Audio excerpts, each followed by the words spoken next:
अपने गुस्से को लोगों पर नहीं, काम पर लगाओ, अवश्य सफल बनोगे। ऐसी सिख गौतम बुद्ध ने कई सालों पहले उस वक्त की पीढ़ी को क्यों दी थी? इसके पीछे का रहस्य क्या है? आज इसी रहस्य के बारे में हम गौतम बुद्ध की कहानियों के माध्यम से जानेंगे। तो बिना देर किए चलिए उन कहानियों की शुरुआत करते हैं। दोस्तों, बहुत समय पहले की बात है। सुंदरबन इलाके में रहने वाले ग्रामीणों पर हर समय जंगली जानवरों का खतरा बना रहता था।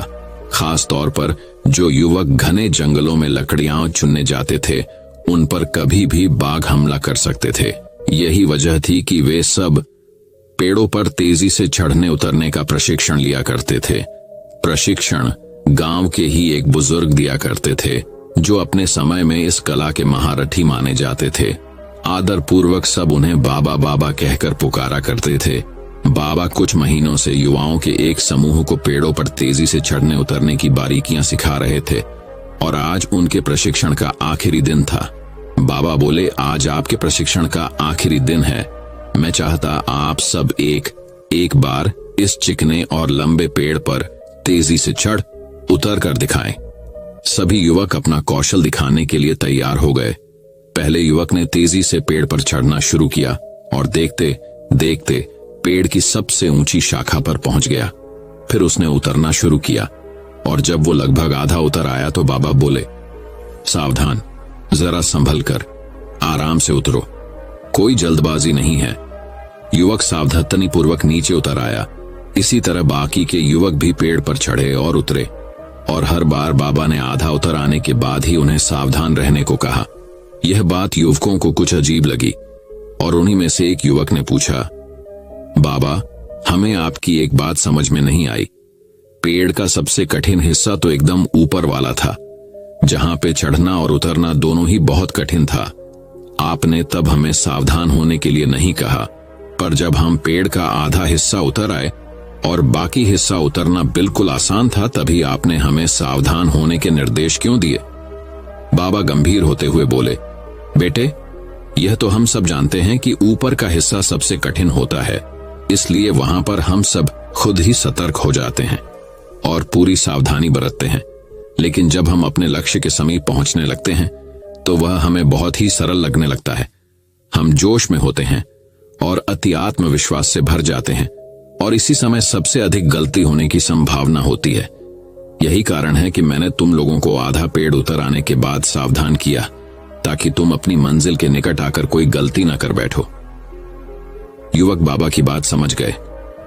आज उन्हें एक बहुत बड़ी सीख मिल चुकी थी, जो सीख थी कि सफल होने के लिए लक्ष्य निर्धारित करना बहुत ही जरूरी है और यह भी बहुत जरूरी है कि जब हम अपने लक्ष्य को हासिल करने के करीब पहुंच जाएं, मंजिल को सामने पाएं, तो कोई जल्दबाजी न करें और पूरे धैर्य के साथ अपना कदम आगे बढ़ाएं। बहुत से लोग लक्ष्य के निकट पहुंचकर अपना धैर्य खो देते हैं और गलतियां कर बैठते हैं, जिस कारण वे अपने लक्ष्य से चूक जाते हैं। इसलिए लक्ष्य के आखिरी पड़ाव पर पहुंचकर भी किसी भी तरह की असावधानी मत बरतिए और लक्ष्य प्राप्त करके ही दम लीजिए। दोस्तों, दूसरी कहानी कुछ इस प्रकार चालू होती है। बहुत समय पहले की बात है। एक गांव में मोहन नाम का एक किसान रहता था। वह बड़ा ही मेहनती और ईमानदार था। अपने अच्छे व्यवहार के कारण दूर दूर तक लोग उसे जानते थे और उसकी प्रशंसा करते थे। पर एक दिन जब देर शाम वह खेतों से काम कर लौट रहा था, तभी रास्ते में उसने कुछ लोगों को बातें करते सुना। वे उसी के बारे में बात कर रहे थे। मोहन अपनी प्रशंसा सुनने के लिए उन्हें बिना बताए धीरे धीरे उनके पीछे चलने लगा, पर उसने उनकी बात सुनी तो पाया कि वे उसकी बुराई कर रहे थे। कोई कह रहा था कि मोहन घमंडी है, तो कोई कह रहा था कि सब जानते हैं वो अच्छा होने का दिखावा करता है। मोहन ने इससे पहले सिर्फ अपनी प्रशंसा सुनी थी, पर इस घटना का उसके दिमाग पर बहुत बुरा असर पड़ा और अब वह जब भी कुछ लोगों को बातें करते देखता तो उसे लगता वे उसकी बुराई कर रहे हैं। यहां तक कि अगर कोई उसकी तारीफ करता तो भी उसे लगता कि उसका मजाक उड़ाया जा रहा है। धीरे धीरे सभी ये महसूस करने लगे कि मोहन बदल गया है और उसकी पत्नी भी अपने पति के व्यवहार में आए बदलाव से दुखी रहने लगी। और एक दिन उसने पूछा, आज कल आप इतने परेशान क्यों रहते हैं? कृपया मुझे इसका कारण बताइए। मोहन ने उदास होते हुए उस दिन की बात बता दी। पत्नी को भी समझ नहीं आया कि क्या किया जाए, पर तभी उसे ध्यान आया कि पास के ही एक गांव में एक सिद्ध महात्मा आए हुए हैं और वो बोली, स्वामी, मुझे पता चला है कि पड़ोस के गांव में एक पहुंचे हुए संत आए हैं। चलिए हम उनसे कोई समाधान पूछते हैं। अगले दिन वे महात्मा जी के शिविर में पहुंचे। मोहन ने सारी घटना बताई और बोला, महाराज, उस दिन के बाद से सभी मेरी बुराई और झूठी प्रशंसा करते हैं। कृपया मुझे बताइए कि मैं वापस अपनी इज्जत कैसे बना सकता हूँ। महात्मा मोहन की समस्या समझ चुके थे। महात्मा बोले, पुत्र, तुम अपनी पत्नी को घर छोड़ आओ और आज रात मेरे शिविर में ठहरो। मोहन ने ऐसा ही किया, पर जब रात में सोने का समय हुआ तो अचानक ही मेंढकों के टर टर की आवाज आने लगी। मोहन बोला, ये क्या महाराज, यहाँ इतना कोलाहल क्यों है? महात्मा बोले, पुत्र, पीछे एक तालाब है। रात के वक्त उसमें मौजूद मेंढक अपना राग अलापने लगते हैं, पर ऐसे में तो कोई यहाँ सो नहीं सकता। मोहन ने चिंता जताई। महात्मा बोले, हाँ बेटा, पर तुम ही बताओ हम क्या कर सकते हैं। हो सके तो तुम हमारी मदद करो। महात्मा जी बोले। मोहन बोला, ठीक है महाराज, इतना शोर सुन के लगता है इन मेंढकों की संख्या हजारों में होगी। मैं कल ही गांव से 50-60 मजदूरों को लेकर आता हूँ और इन्हें पकड़कर दूर नदी में छोड़ आता हूँ। और अगले दिन मोहन सुबह सुबह मजदूरों के साथ वहां पहुंचा। महात्मा जी भी वहीं खड़े सब कुछ देख रहे थे। तालाब ज्यादा बड़ा नहीं था।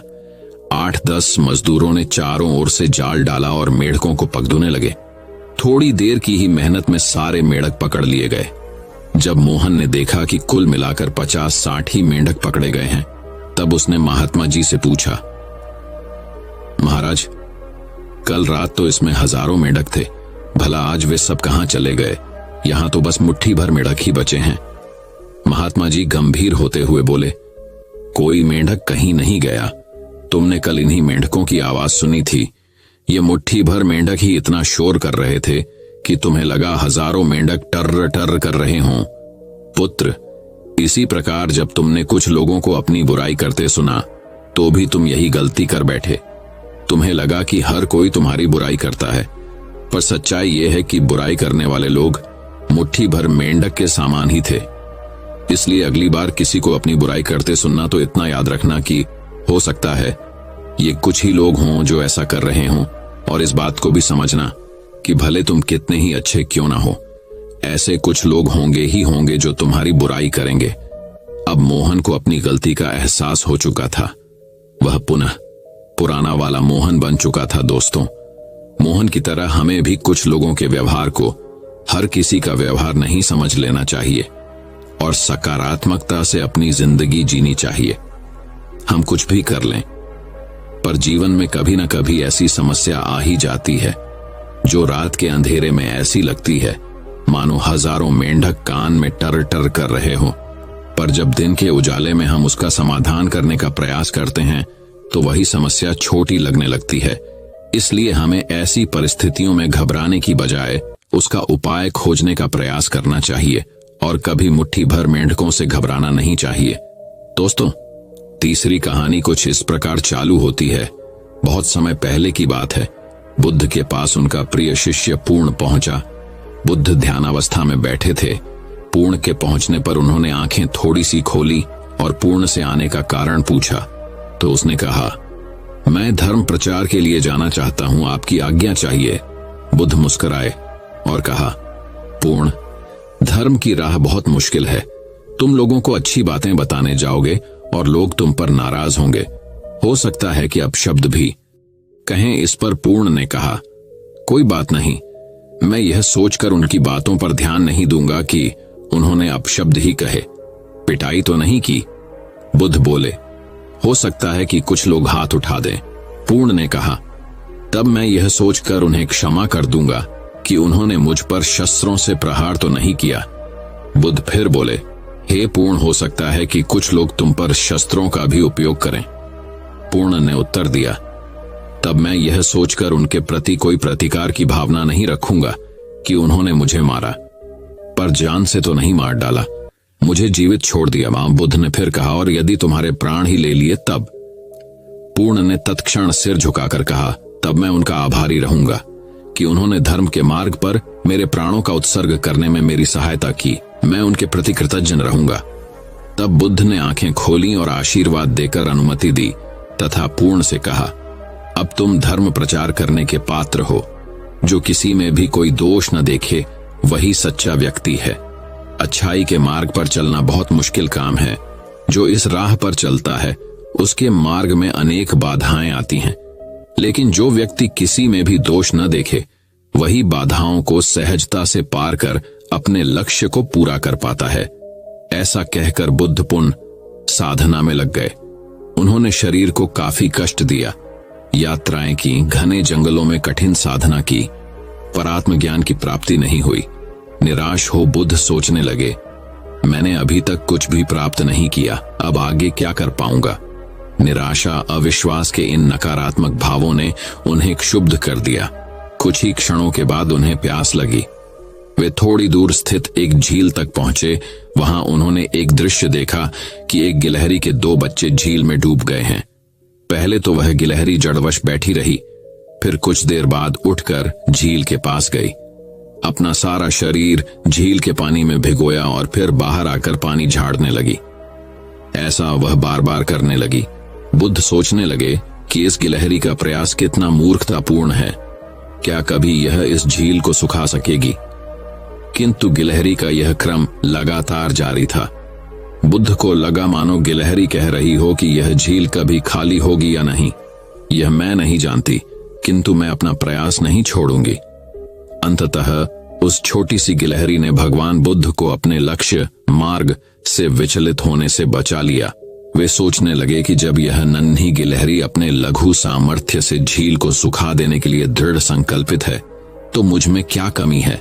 मैं तो इससे 1000 गुना अधिक क्षमता रखता हूं। यह सोचकर गौतम बुद्ध पुनः अपनी साधना में लग गए और एक दिन बोधि वृक्ष तले उन्हें ज्ञान का आलोक प्राप्त हुआ। यह कथा असफलता के बावजूद प्रयासों की निरंतरता पर बल देती है। यदि हम प्रयास करना न छोड़े तो एक न एक दिन लक्ष्य की प्राप्ति हो ही जाती है। दोस्तों, चौथी कहानी कुछ इस प्रकार शुरू होती है। एक गांव में एक बुढ़िया रहती थी। उसका एक ही बेटा था। वह बुढ़िया हमेशा यही सपने देखती थी कि उसके बेटे का विवाह होगा तो बेटा और बहू दोनों मिलकर उसकी बहुत सेवा करेंगे और उसे घर का भी काम नहीं करना पड़ेगा। धीरे धीरे वह दादी बन जाएगी और उसका घर स्वर्ग बन जाएगा। आखिर वह दिन भी आ गया। जब बुढ़िया के बेटे का विवाह बड़ी धूमधाम से हुआ, वह दादी भी बन गई, लेकिन संयोग से उसका कोई भी सपना पूरा नहीं हुआ। बुढ़िया का बेटा तो सुबह काम पर चला जाता और पोता स्कूल चला जाता। तब बहू उसके साथ बहुत बुरा व्यवहार करती। बहू बुढ़िया से घर में झाड़ू लगवाती, झूठे बर्तन साफ करवाती और टूट फूटे बर्तनों में उसे भोजन देती। शुरू में तो बहू अपने पति और बेटे के पीछे ही बुढ़िया से झगड़ती थी, लेकिन धीरे धीरे वह अपने पति के सामने भी बुढ़िया का अपमान करने लगी। एक दिन टूटे बर्तनों में बुढ़िया को भोजन करते देखकर उसके बेटे को बहुत दुख हुआ। उसने अपनी मां का पक्ष लेते हुए अपनी पत्नी को बहुत डांटा। पति पत्नी दोनों में बहुत कहासुनी हो गई। धीरे धीरे बुढ़िया के बेटे ने भी पत्नी का विरोध करना छोड़ दिया। धीरे धीरे पोता बड़ा होने लगा तो वह अपनी मां का विरोध करने लगा। वह अपनी दादी से बहुत प्यार करता था और अपनी दादी पर मां द्वारा किए गए अत्याचारों को देखकर उसे बहुत दुख होता था। उसे अपनी दादी से हमदर्दी और सहानुभूति थी। अपनी मां के डर से वह दादी की कुछ भी मदद नहीं करता था। धीरे धीरे पोता बड़ा हो गया और उसका विवाह भी हो गया।